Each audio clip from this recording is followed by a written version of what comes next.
So many different times in my life, I've played with broken or hurt things, broken foot, broken leg, broken hand, broken arm, broken sternum, broken collarbone. I could keep going if I just thought more about bones. Why, man? Because I loved it. I loved playing the game. I was passionate about it. One of the reasons I even get encouraged at seeing all of you here. Do you know why I get encouraged by that? Is because you could be anywhere doing a lot of different things, but you chose to be here. Some shows don't need a celebrity narrator to introduce the show, but this show does. In a world filled with endless opportunities, why would two men who have built 13 multi-million-dollar businesses altruistically invest 5 hours per day to teach you the best practice business systems and moves that you can use? Because they believe in you. And they have a lot of time on their hands. They started from the bottom, now they're here. It's the Thrivetime show starring the former U.S. Small Business Administration's Entrepreneur of the Year, Clay Clark, and the entrepreneur trapped inside an optometrist's body, Dr. Robert Zillner. 2 men, 8 kids, co-created by 2 different women, 13 multi-million-dollar businesses. We started from the bottom, now we here. We started from the bottom, and we'll show you how to get here. Started from the bottom, now we here. We started from the bottom, now we here. Mr. Clyde started from the bottom, and now we're at the top, teaching you the systems to get what we got. Colton Dixon's on the hooks, I break down the books. Z's bringing some wisdom and the good looks. As the father of 5, that's why I'm alive. So if you see my wife and kids, please tell them hi. It's the CNC up on your radio, and now 3, 2, 1, here we go. We started from the bottom, now we here. We started from the bottom, and we'll show you how to get here. Started from the bottom, now we here. We started from the bottom, now we here. We started from the bottom, now we here. We started from the bottom, and we'll show you how to get here. Started from the bottom, now we here. We started from the bottom, now we here. Now we here. Right, edutain, right. Tim, how are you, my friend? Good, Clay. Hey, welcome on Thrive 15 here. We are so excited to have you. Thank you, sir. Glad to be here. Now, today we are talking about how to get out of the mental rut, how to get unstuck out of this mental rut here.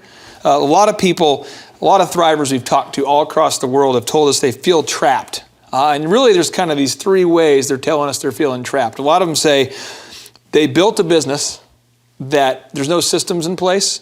There's no quality people, they think, and so they're working 70, 80 hours a week, and they don't feel like they're ever getting ahead. Another group of people saying, hey, I can't find capital. I don't know how to get the capital I need to move beyond where I'm stuck. And then another group is just saying, I don't even know where to start. But we want to talk about how to get unstuck from these mental ruts sometimes people get into there. During your trip from the bottom to the top, what have been some of your biggest challenges and setbacks and adversities that you faced as you went from the bottom, where you essentially were consuming a lot of alcohol and had no money and were being audited by the IRS? Yeah, thank you for that vivid reminder. Sorry. And then up to the top where you've become a multimillionaire. What have been some of the biggest adversities and setbacks that you've faced? The biggest adversities was getting past my own pride. Okay. Getting to the point that I had that true servant's heart, that I wasn't the smartest person in the room, and that those people that I was going to see to try to get their business, they didn't owe me anything. Yeah. And I had to earn their trust, and it was a pride deal, and it hurt when I'd go and they'd say no. Then the fact is that, like I said, they don't owe me anything. And, and it all boiled down in my case that it was a pride issue, and I had to get past my own pride to the point that I knew my limitations, what I could do, what I couldn't do. Was I spending my time right? Because I thought I could do everything. So let's talk about pride for a second, because I want to make sure that we're getting this here. Henry Ford, Andrew Carnegie, Russell Simmons, they all tell people, hey, you need to hire smart people because you can't be good at everything. Essentially, all of these people say you need to surround yourself with people who have skills you don't have. You hear this over and over and over again. But yet you see a lot of entrepreneurs, probably not the people watching, probably just other people, not you, but probably other people, who feel like, I can do everything. I can optimize my website. I can be the sales guy. I can be the marketing guy. I can do accounting. I can make my logo. I can make my website. Were you that guy at first? You thought you could do everything? Oh, absolutely. Absolutely. Then I was really surprised when I found out that I might not be able to do it. Well, what were some of the areas where you realized, man, I am terrible at this. I need to hire somebody or delegate that, or I need to just get out of my own way? Well, where I learned it first was that I had to feed the beast, and I knew that I was not a good accounting person. Okay. And a lot of business, I mean, number one reason I think a lot of businesses fail is because they don't have good accounting people in place. Okay. Number two, I could drive a wrecker. I could drive the loader. I could handle any piece of equipment. I could file the file. But if I'm driving the wrecker, loading the loader, I'm not in front of the customer who has the supply.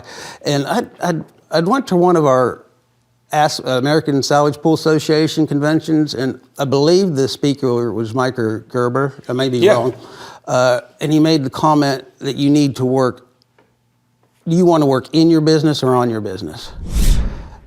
If you just want to create a job for yourself, that's what I had. I was working in the business. And the people that you mentioned there that work 70, 80 hours of work, they're just trying to create a job for their business. They're not. I want to go through this because I'm going to have our program observer add this quote. But Michael Gerber has a quote where he talks about how a lot of entrepreneurs are not actually entrepreneurs. Or somebody's having kind of an entrepreneurial seizure where they kind of think they're an entrepreneur, but they're still wanting to drive the truck or do the thing. Mm-hmm. But it sounds like what you're saying is one, you want to look for your biggest limiting factor, something that's kind of keeping you from growing, where you're spending all your time driving your truck, so I guess this would be like, driving the truck. And then the other area is you want to staff your weakness. And it sounds like that you're saying that accounting, if you don't have good accounting, your business is going to struggle.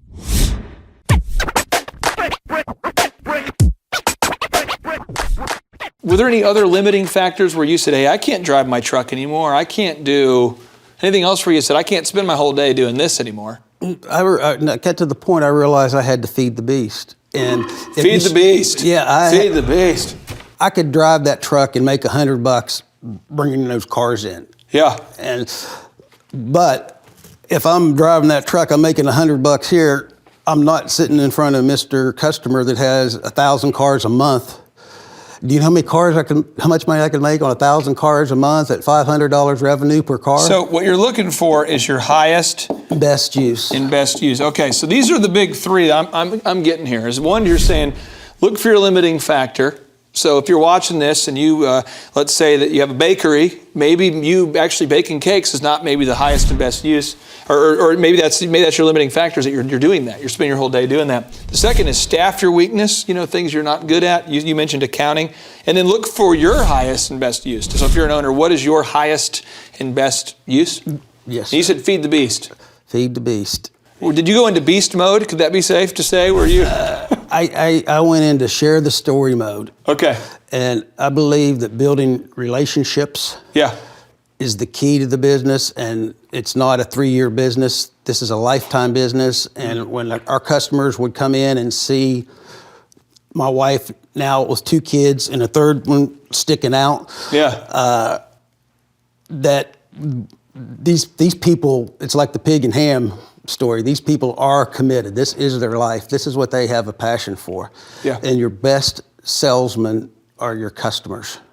Yeah. The word of mouth selling. I can spend millions of dollars telling you how great I am. Yeah.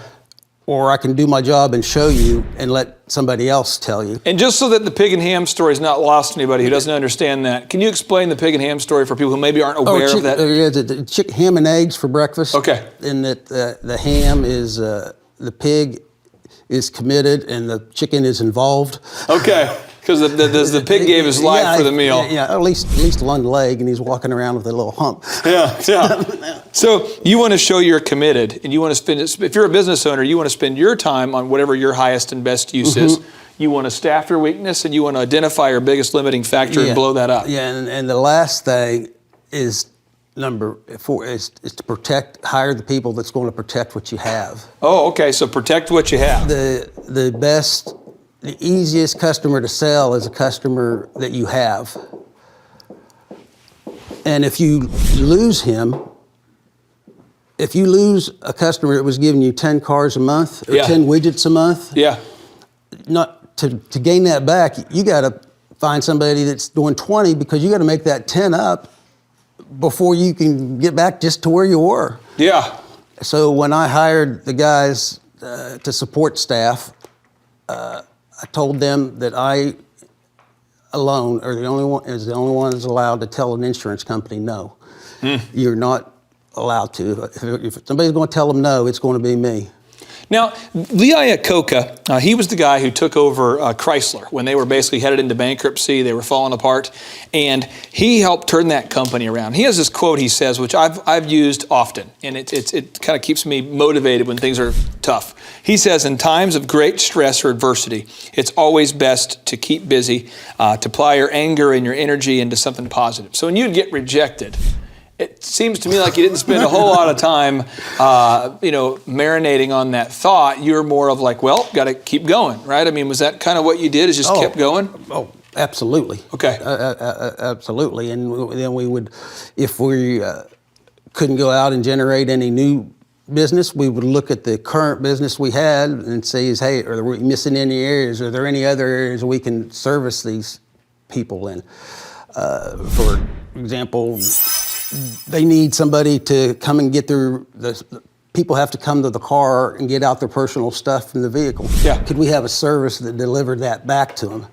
So you're saying if a business owner is stuck with their sales, you're saying look at your existing customers and see if there is other things you can sell to those people? No, you look for things that will make their life easier. Look for problems that you can solve for them? Yeah.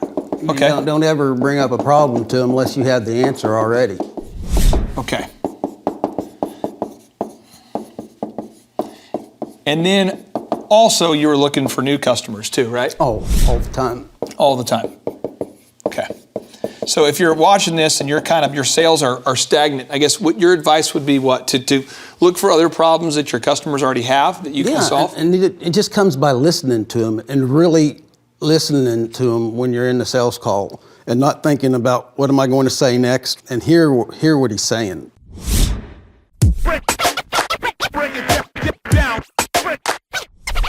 Can you give me an example of something that you did where you found there was a problem that these guys had that you were able to solve and therefore sell additional services?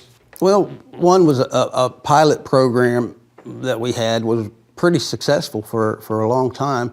When they had a vehicle in a wreck that wasn't totaled, they had a 1995 Honda Accord that was hit in the front that needed a front clip, but it wasn't totaled. They were having to go either to Honda or to the salvage yard and get that piece. Okay. And I was sitting talking with them, and I said, well, why would you go there when you have that car sitting here in auction, waiting for auction?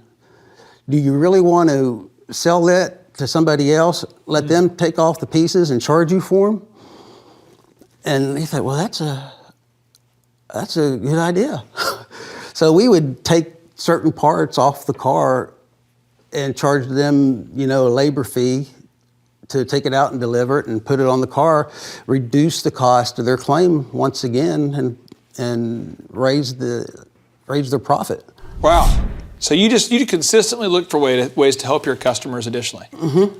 And that's that servant's mentality you're talking about. Mm-hmm. Can you explain a little bit? I know you've talked a little bit, not necessarily in this episode, but I know it's a big thing that you're into is that whole servant's heart. Can you talk about what you mean by having a servant's heart? Well, I think having a servant's heart is in everything that you handle for that customer is that you handle it as if it was your own. if I was walking down the aisle where a car was, and Yeah. it was a nice car, but the window was broke out, would I want rain and snow going in my car? Absolutely not. Yeah. So we would put a piece of plastic on it. And Yeah. at first we just did it. And after a couple insurance guys saw us doing that, and they said, "Are you charging us for that?" And I said, "No." I said, "I'm just trying to protect it, make it bring more." And he says, "Well, go ahead and start charging us for it. That's a service, and that provides added value Really? to us." Wow. And the ideas would just spring like that. We would walk down and see a car that wasn't running because it had a flat tire and a little fender was bent into it. And we'd take the forklift and just pull the fender up and put some air in the tire, and all of a sudden that car could drive through the auction. That reassures the buyer that everything's good. And the guys, the insurance guy, "Are you charging us for that?" "No, sir." Yeah. "Well, you need to be." Yeah. And our profit centers, I would say 90% of our, outside of our sales fees, profit centers, Yeah. came by services that we started giving away. Wow. Now, so you started by giving away the service, and then over time that became a profit center. So you would offer a service to somebody just as being nice or something you thought you should do because you want to treat them the way you'd want to be treated, and then over time that became a product you sold. An accidental product. Yeah, it was like I became an accidental millionaire. Did you ever have the feeling that you were getting nowhere? Did you ever have the feeling like when you're building the auction that you were like, "Man, I am not getting ahead here"? Did you ever feel like that? I was tempted, Okay. but I would not allow myself to focus on the negative. My father-in-law had a story that we each have two dogs, and a good dog and a bad dog, and they're going to struggle. And I said, "Well, how do you know which one wins?" And he says, "The one I say sick 'em to wins." So I can sit there and let that erode me, or I can focus on what's positive and try to make steps forward. And there's times that it's overwhelming, but that's the times you got to gird it up, and that's what sets the entrepreneurs apart from the wannabe entrepreneurs. So the entrepreneurs in the times of great fear, they just take action. They just do it. Mm-hmm.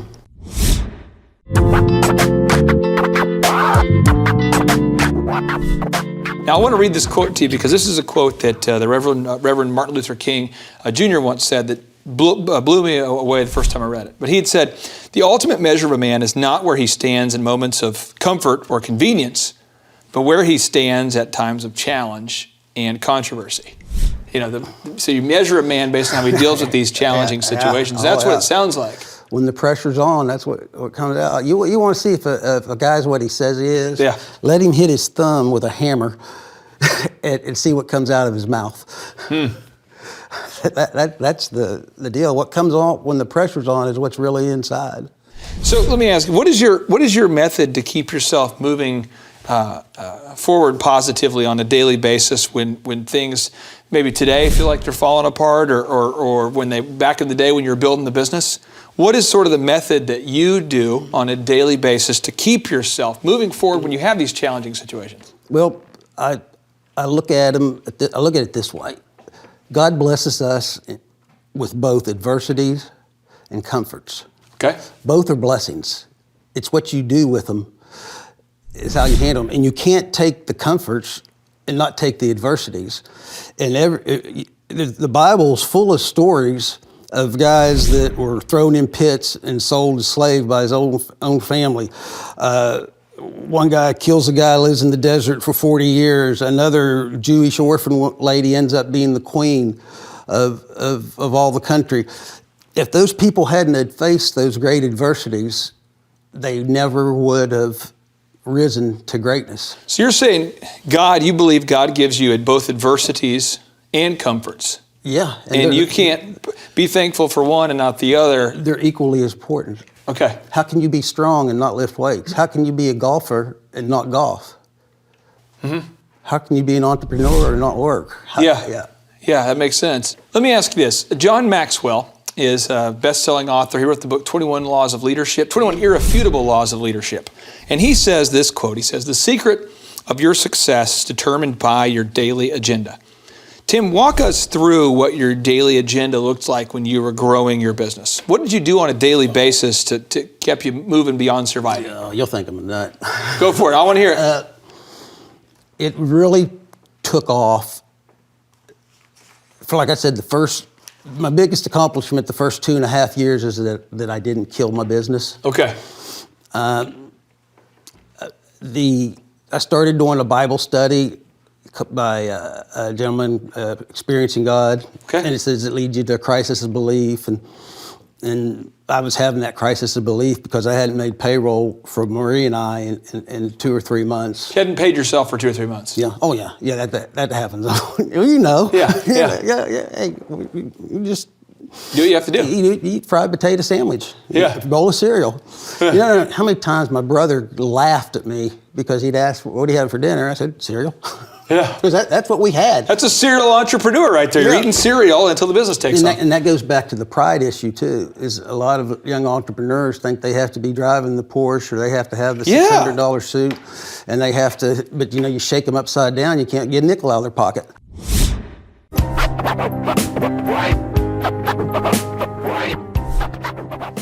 So I was doing that Bible study, and I got really, really into it. I would get up at literally 2 o'clock in the morning. 2 in the morning. I can relate to that. And I would get so involved into it that I couldn't, it was just mind absorbing. Really? And it was just eating me up. I wanted to learn everything there was possible to learn. And then I would buy the Bible on tape and listen to it. And I would try to take my wrecker or wherever I was going, and I tried to be there before the place opened up. So I was driving on the cheap time. So if I had to be in Hugo, Oklahoma, I'd leave at 4:30, 5 o'clock in the morning. So I'd be at that place at 8 o'clock. Makes sense. And that way, and this was the day before, my first cell phone was a bag phone. Oh, the bag phone. That was a sweet deal. The big bag phone? Mm-hmm. Yeah, those were expensive calls too, weren't they? Yeah, and it also hold about a thermos and a half of coffee when it fills it up. Yeah. It is a pain. So you basically, though, it sounds like your daily agenda, you got up early. Every day and spend time in the Word, and you got to have a base. If you don't have a base, every athletic move, every game you play, first thing they teach you is you got to have a strong base. Okay. You build a house, you got to have a base. You know, your body's a house, and you have to have it ready spiritually, mentally, to go out every day. So I would spend that time in prayer, studying, then drive the wrecker, and then go and do the work stuff, do the kid stuff, it's 10 o'clock. Maybe get 4 hours sleep if I was lucky. How long did you do that? How long did you do the whole 4-hour sleep move? Probably from 94 to 2002. Like 8 years? Oh yeah, it was a rabbit. Really? No, Can I get a boom for that? Just because it's a boomer. Boom. Awesome. All right. Now, here let me ask you this here. Now, I want to read this quote to you by Thomas Jefferson, one of America's founding fathers. He says, "I'm a great believer in luck, and I find the harder I work, the more I have of it." I wondered who said that. Is that sort of your deal? Yeah. I mean, that sounds like what it is. I don't think it was luck as much as it was God stepping in and taking control. Because doing that study, one of the things that God told me was that I'm not being a bold witness for His place. So I had, my old place was in the west side of Sapulpa. I put 3 crosses up on the hill. So anyway, we do this, that part of it, and then 3 months later, we still haven't grown anything. The company's still not making payroll, and I'm mad at God. And I said, you're still not keeping your end of the bargain. And that's when He told me that you're not tithing from your business. How did you survive financially during this time? You're not paying yourself. And for people who aren't familiar with the word tithing, let's pretend for a second that I'm watching this and I believe that you're a religious nut. Let's just assume that. Yeah, okay? I am. I'm watching this I don't and I'm like, yeah, just say that though. I'm watching. I'm like, so, but the word tithing, you're saying that takes 10% of your money and you give it. It's a start. So how did you survive? Were you just eating? I mean, how did you do it? You just Cereal. Cereal. We didn't live over our means. Didn't live over your means.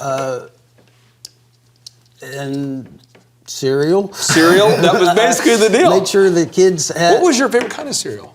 Frosted Flakes. Really? Okay. So that's this is. Sometimes we would take a draw, and we'd buy toilet paper for the office. Yeah. Well, I swore that after someday I would never have to use that type of toilet paper again. Oh, you go with the rough stuff right there. Yeah, so we would take a roll of toilet paper home and use it at the house. Yeah. Anything. You were using like dual paper, like sandpaper, like you were using sandpaper as toilet paper. It wasn't that bad, was it? Were you? No, but when we finally had babies and I found flushable wipes, Yeah. it's a gift from God. Oh, awesome. Yeah.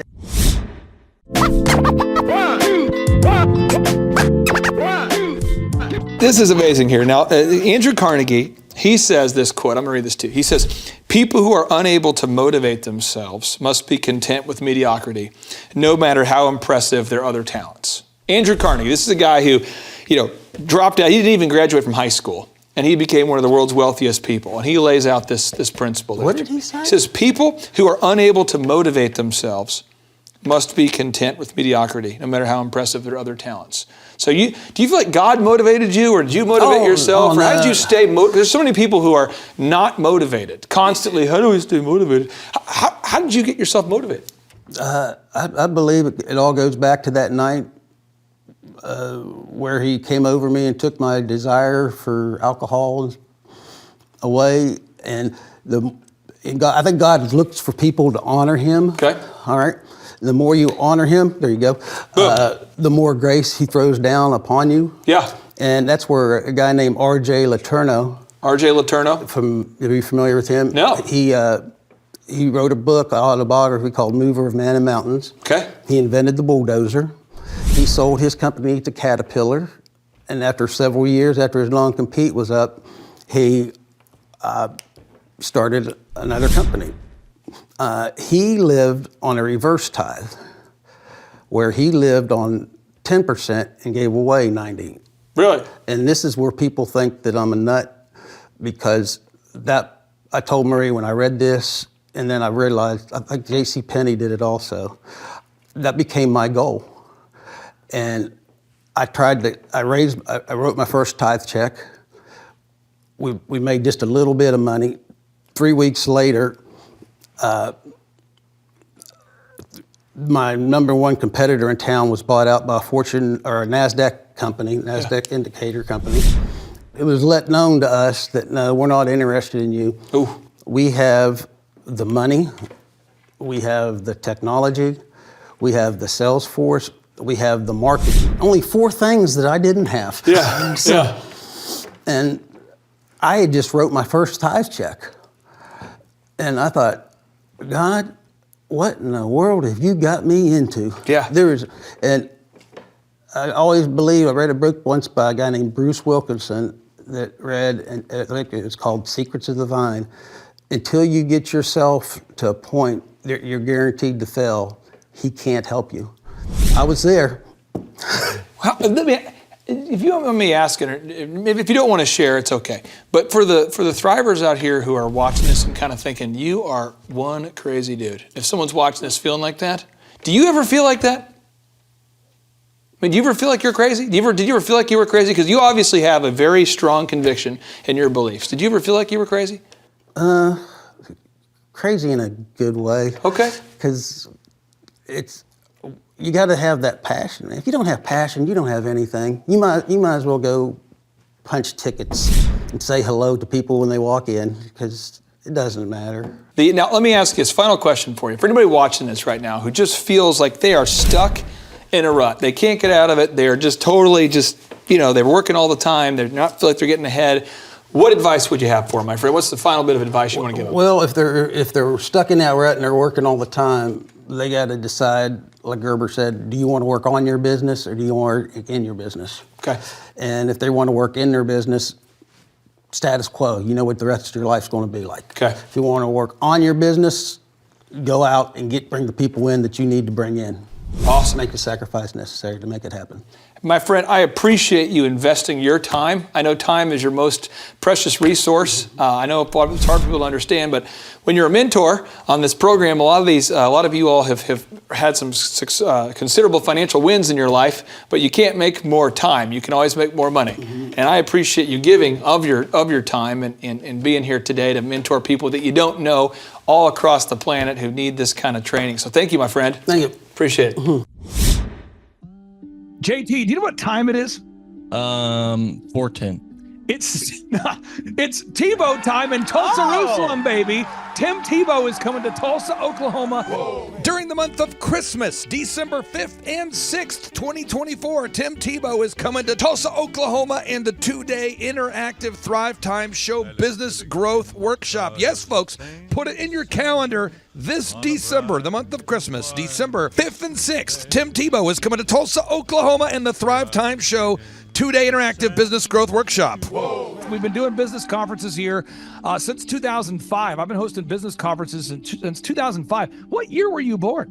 1995. Dude, I've been hosting business conferences since you were 10 years old. And a lot of people, have followed Tim Tebow's football career on the field and off the field. And off the field, the guy's been just as successful as he has been on the field. Now, the big question is, JT, how does he do it? Well, they're going to have to come and find out because I don't know. Well, I'm just saying, Tim Tebow's going to teach us how he organizes his day, how he organizes his life, how he's proactive with his faith, his family, his finances. He's going to walk us through his mindset that he brings into the gym, into business. It is going to be a blasty blast in Tulsa, Jerusalem. Folks, I'm telling you, if you want to learn branding, you want to learn marketing, you want to learn search engine optimization, you want to learn social media marketing, that's what we teach at the Thrivetime Show 2-day interactive workshop. If you want to learn accounting, you want to learn sales systems, you want to learn how to build a linear workflow, you want to learn how to franchise your business, that is what we teach at the 2-day interactive Thrivetime Show business workshop. Over the years, we've had the opportunity to feature Michael Levine, the PR consultant of choice for Nike, for Prince, for Michael Jackson. We've had the top PR consultant in the history of the planet has spoken at the Thrivetime Show workshops. We've had Jill Donovan, the founder of RusticCuff.com, a company that creates apparel worn by celebrities all throughout the world. Jill Donovan, the founder of RusticCuff.com, has spoken at the 2-day interactive Thrivetime Show business workshops. We have the man who's responsible for turning around Harley Davidson, a man by the name of Ken Schmidt. He has spoken at the Thrivetime Show 2-day interactive business workshops. Folks, I'm telling you, these events are going to teach you what you need to know to start and grow a successful business. And the way we price the events, the way we do these events, is you can pay $250 for a ticket or whatever price that you can afford. What? Yes, we've designed these events to be affordable for you, and we want to see you live and in person at the 2-day interactive December 5th and 6th Thrivetime Show Business Workshop. Everything that you need to succeed will be taught at the 2-day interactive Thrivetime Show Business Workshop, December 5th and 6th in Tulsa, Oklahoma. And the way we do these events is we teach for 30 minutes, and then we open it up for a question and answer session so that wonderful people like you can have your questions answered. Yes, we teach for 30 minutes, and then we open it up for a 15-minute question and answer session. It's interactive. It's 2 days. It's in Tulsa, Oklahoma. We've been doing these events since 2005, and I'm telling you, folks, it's going to blow your mind. Yes, ladies and gentlemen, the Thrivetime Show 2-day interactive business workshop is America's highest rated and most reviewed business workshop. See the thousands of video testimonials from real people just like you who've been able to build multi-million-dollar companies. Watch those testimonials today at thrivetimeshow.com. Simply by clicking on the testimonials button right there at thrivetimeshow.com, you're going to see thousands of people just like you who've been able to go from just surviving to thriving. Whoa. Each and every day, we're going to add more and more speakers to this all-star lineup, but I encourage everybody out there today, get those tickets today. Go to thrivetimeshow.com. Again, that's thrivetimeshow.com. And some people might be saying, well, how do I do it? What do I do? How does it work? You just go to thrivetimeshow.com. Let's go there now. We're feeling the flow. We're going to thrivetimeshow.com. Again, you just go to thrivetimeshow.com. You click on the business conferences button, and you click on the request tickets button right there. The way I do our conferences is we tell people it's $250 to get a ticket. Yep. Or whatever price that you can afford. And the reason why I do that is I grew up without money. JT, you're in the process of building a super successful company. Yep. You start out with $1 million in the bank account? No, I did not. Nope, did not get any loans, nothing like that. Did not get an inheritance from parents or anything like that. I had to work for it, and I'm super grateful. I came to a business conference. That's actually how I met you, met Peter Taunton. I met all these people. So if you're out there today and you want to come to our workshop, again, you just got to go to thrivetimeshow.com. You might say, well, who's speaking? We already covered that. You might say, where's it going to be? It's going to be in Tulsa, Jerusalem, Oklahoma. And someone says, Tulsa, Jerusalem. I'm really trying to rebrand Tulsa as Tulsa, Jerusalem, sort of like the Jerusalem of America.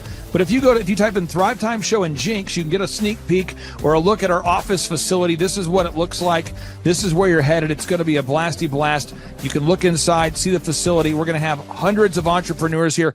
It is going to be packed. Now, for this particular event, folks, the seating is always limited because my facility isn't a limitless convention center. You're coming to my actual home office, and so it's going to be packed. Who? You're going to come. Who? You? I'm talking to you. You can just get your tickets right now at thrivetimeshow.com. And again, you can name your price. We tell people it's $250 or whatever price you can afford. And we do have some select VIP tickets, which gives you an access to meet some of the speakers and those sorts of things. And those tickets are $500. It's a 2-day interactive business workshop, over 20 hours of business training. We're going to give you a copy of my newest book, The Millionaire's Guide to Becoming Sustainably Rich. You're going to leave with a workbook. You're going to leave with everything you need to know to start and grow a super successful company. It's practical, it's actionable, and it's Tebow time right here in Tulsa, Jerusalem. Get those tickets today at thrivetimeshow.com. Again, that's thrivetimeshow.com. Hello, I'm Michael Levine, and I'm talking to you right now from the center of Hollywood, California, where I have represented over the last 35 years 58 Academy Award winners, 34 Grammy Award winners, 43 New York Times bestsellers. I've represented a lot of major stars, and I've worked with a lot of major companies. And I think I've learned a few things about what makes them work and what makes them not work. Now, why would a man living in Hollywood, California, in the beautiful sunny weather of LA, come to Tulsa? Because last year I did it, and it was damn exciting. Clay Clark has put together an exceptional presentation, really life-changing, and I'm looking forward to seeing you then. I'm Michael Levine. I'll see you in Tulsa. Thrivetime Show 2-day interactive business workshops are the world's highest rated and most reviewed business workshops because we teach you what you need to know to grow.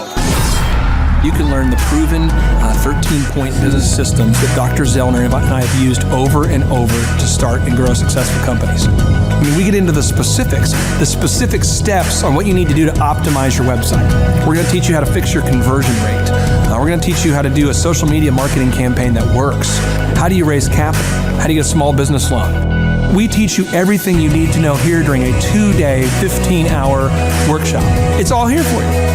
You work every day in your business, but for 2 days you can escape and work on your business and build these proven systems so now you can have a successful company that will produce both the time freedom and the financial freedom that you deserve. You're going to leave energized, motivated, but you're also going to leave empowered.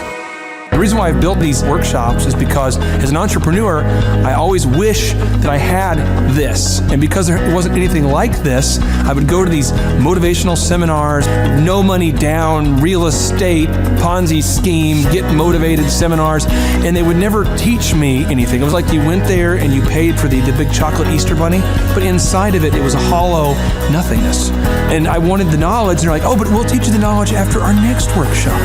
And the great thing is we have nothing to upsell. At every workshop, we teach you what you need to know. There's no one in the back of the room trying to sell you some next big get-rich-quick, walk-on-hot-coals product. It's literally, we teach you the brass tacks, the specific stuff that you need to know to learn how to start and grow a business. And I encourage you to not believe what I'm saying, and I want you to Google the Z66 auto auction. I want you to Google elephant in the room.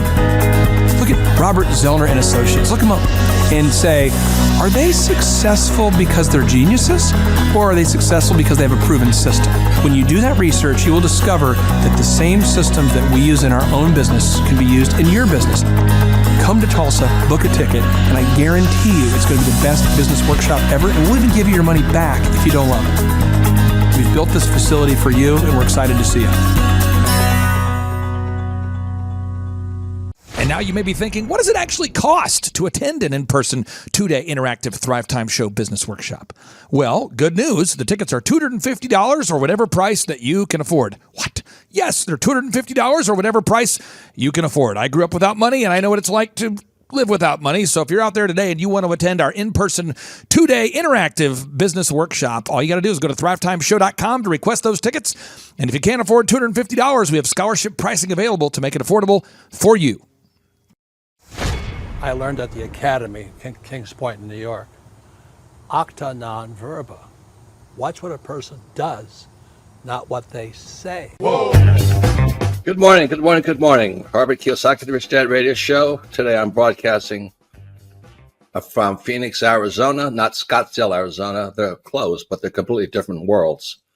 And we have a special guest today. Definition of intelligence is if you agree with me, you're intelligent.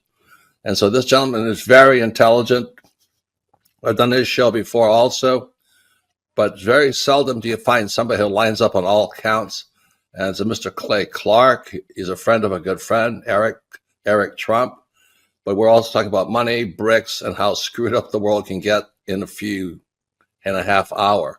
So Clay Clark is a very intelligent man, and there's so many ways we could take this thing. But I thought, since you and Eric are close, Trump, what were you saying about what Trump can't, what Donald, who's my age, and I can say or cannot say? First of all, I have to honor you, sir. I want to show you what I did to one of your books here. There's a guy by the name of Jeremy Thorne, who was my boss at the time. I was 19 years old, working at Faith Highway. I had a job at Applebee's, Target, and DirecTV. And he said, have you read this book, Rich Dad, Poor Dad? And I said, no. And my father, may he rest in peace, he didn't know these financial principles. So I started reading all of your books and really devouring your books. And I went from being an employee to self-employed, to the business owner, to the investor. And I owe a lot of that to you. And I just wanted to take a moment to tell you, thank you so much for allowing me to achieve success. And then I'll tell you all about Eric Trump. But I just want to tell you, thank you, sir, for changing my life. But not only that, Clay, thank you, but you become an influencer. More than anything else, you've evolved into an influencer where your word has more and more power. So that's why I congratulate you on becoming. Because as you know, there's a lot of fake influencers out there too, or bad influencers. Yeah. So anyway, I'm glad you and I agree so much, and thanks for reading my books. Yeah. That's the greatest thrill for me today. Not a thrill, but recognition is when people, young men especially, come up and say, I read your book, changed my life. I'm doing this, I'm doing this, I'm doing this. I learned at the Academy, Kings Point in New York. Acta non verba. Watch what a person does, not what they say. Whoa.